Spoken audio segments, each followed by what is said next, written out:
This is a rap about Belfast. It was my hometown till 1973. Been back a couple of times since then, but we went back together just in April 2013, and by gum, it's changed.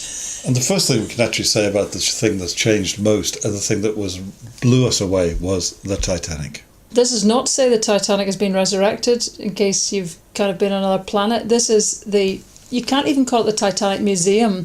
It's the Titanic, Belfast. And when you've been there, you realise it's not a museum.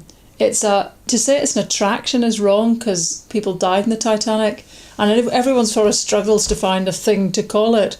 But it's an unbelievable building. I mean, for starters, it's just so impressive. I mean, I don't think I've spent, and you have spent so long outside a building before we even got into it.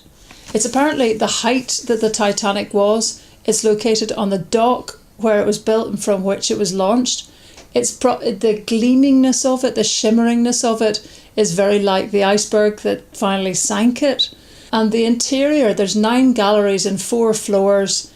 It really is quite gobsmacking. I don't think I've ever seen something that's woven together stories so well, individual stories of individual people, but also it sweeps everything in about Northern Ireland, from the linen industry, where the wives of many of the men who worked on Titanic would themselves have worked, the backdrop of some of the politics of it.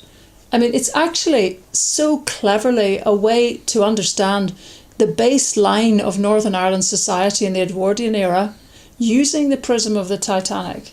And we learnt a new thing. You don't Google it, you ask Brian. Brian, on the left hand of the picture here, actually knows everything about the place. Yeah, and he's kind of like, come on, if you think you're hard enough, come on, give me something I can't answer, just come on. And when you're struggling, he'll just start spouting facts anyway, just to kind of warm you up, And it's great for everybody sees lots of different things in it. People take different stuff away from it, but it's a really great attraction and is well worth the price of it. Top tips.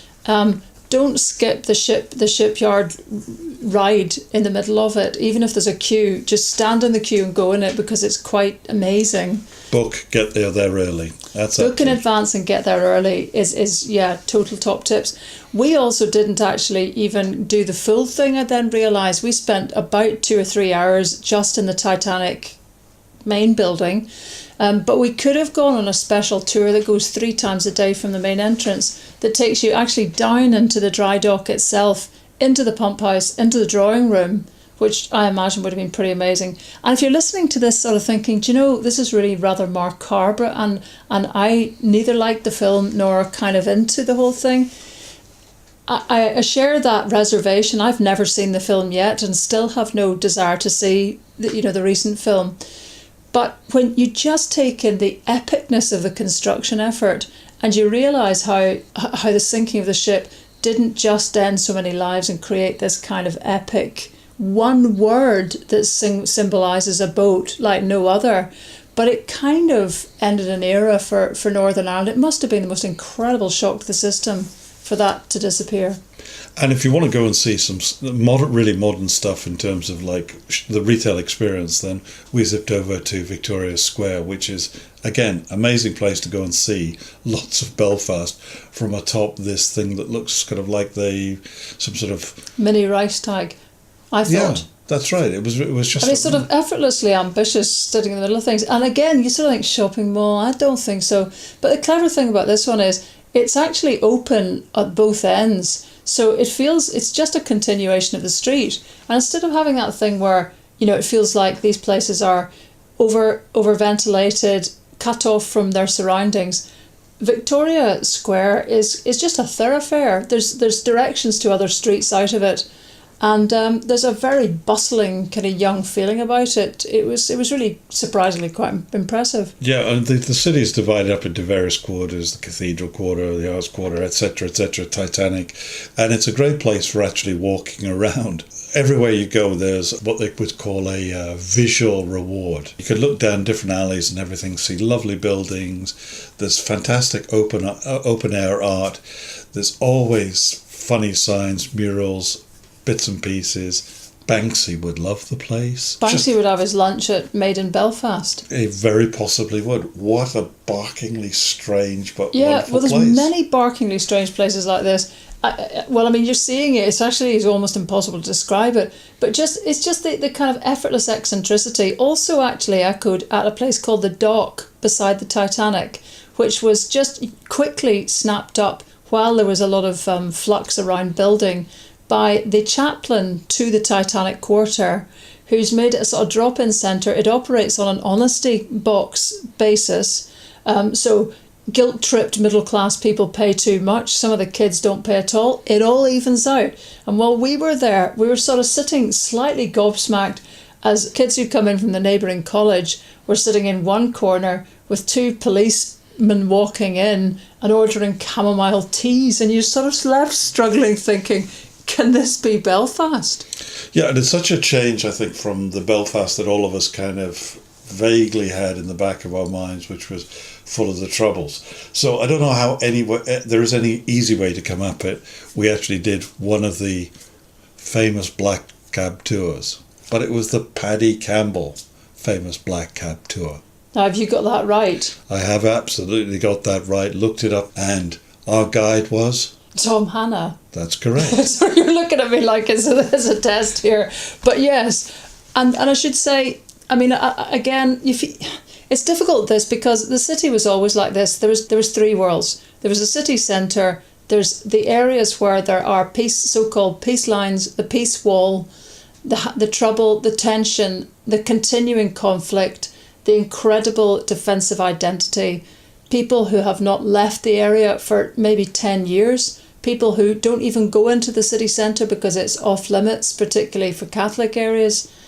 And then the posh hinterland, the suburbs where people mix around and have, generally speaking, had a lot less hassle throughout the entire period.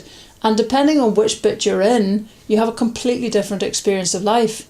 So we went on, the taxis came in the 1970s because buses were being hijacked so often they wouldn't go up the Falls, the Shankill or the Springfield roads. And the black cabs used to come in. You would get in a black taxi the same way as you'd get in a bus. When it was full, it had a sign on the front where it was going. It was a flat rate. It was 5 pence, Tom told us, on the first rides in the 70s. It's now £1.30 for however far up the road you go. And out of that then sprang these specialised tours. And I mean, it's astonishing because these are guys... They're moving across lines inevitably to go to both sides of the divide. They must be in alien territory on one of them.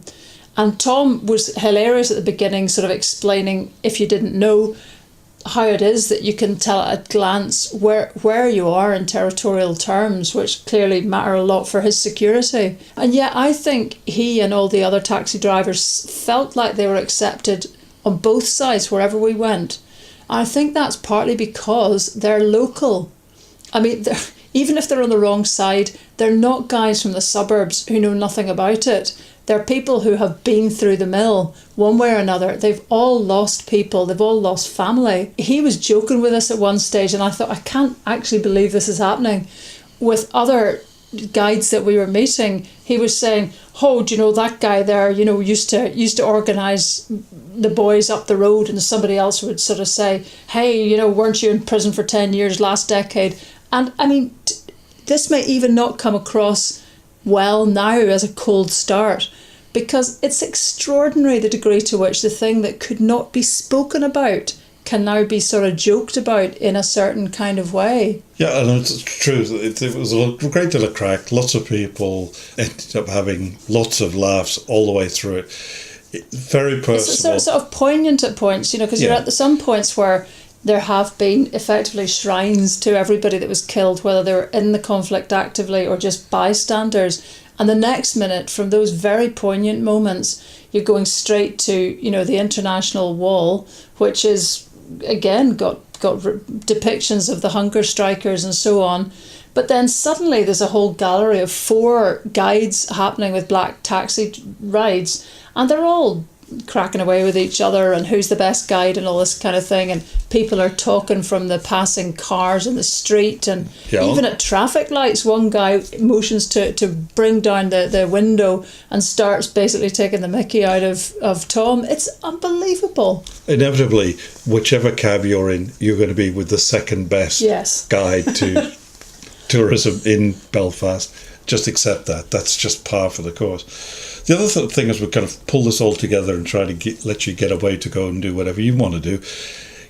We stayed at the Fitzwilliam Hotel in Belfast, which was superb in lots of different ways. The people made it, as you'll see. I kind of relaxed, and the views from where we stayed were fantastic. So it's well worth checking that out when you're looking at destinations. But don't be afraid. Get to Belfast. You'll enjoy every moment of it.